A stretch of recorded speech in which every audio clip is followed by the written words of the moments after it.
All right, Bev, hello. We are talking about relationship skills and let's talk about timeouts. How do we use timeout to help us in our relationships? Where do you want to start with that? I think I want to go with what I try and remind myself and my clients that it's not about them. A timeout is for me. When I feel that whoosh and my adaptive child wants to take over and forget all the relational skills, this is hang on, I just need to reground myself. I'm going to the room, give me 20 minutes. I don't want to talk about this now. And it's not because of you, especially for the person who's more boundaryless, who might become, I need you to stay with me. I'm not abandoning you. I'm just going to cross a red line and say things I'm going to regret afterwards. So I'm taking that pause. Yeah, I think we have this notion that, we shouldn't ever not leave the conversation, that it's not good to walk out of a conversation. We have to stay in it. And that's not true. We need to bring our best, most mature versions of ourselves to conversations. And so timeouts are really an important part of that. But it can be done well, or timeouts can be taken irresponsibly in a way that will make the situation worse.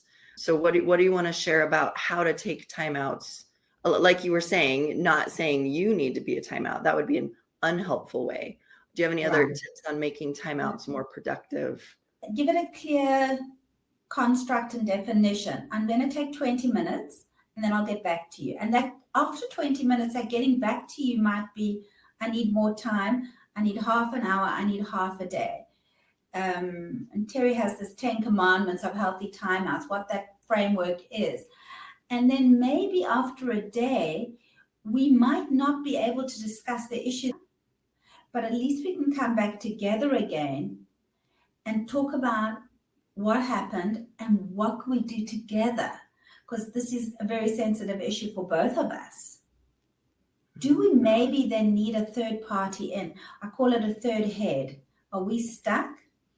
And we go to somebody where we feel safe. Now, I just want to make clear that it doesn't have to be a therapist. It could be a spiritual leader. It could be a good friend. It really doesn't have to be, we're now going for therapy, if that's too big and scary. But to bring that other resource in can be very, very helpful. I love that. And I love the point you brought up, that just walking out when things are kind of heated is not really being responsible, but giving some sort of indication that you're going to come back. I'm taking a timeout, but I will be back to talk about it. I will check in with you. And that can be, checking in can be done by text, by phone. You can use a number scale. I'm still at an 8 out of 10. I'm not ready to come back I yet love in that. this conversation. And yeah, you can come back into connection without going right back into it. Right. Waiting to talk about it until you're in a place that you both can, or with a third party. I love all those. Especially when it's a topic that's big to the couple.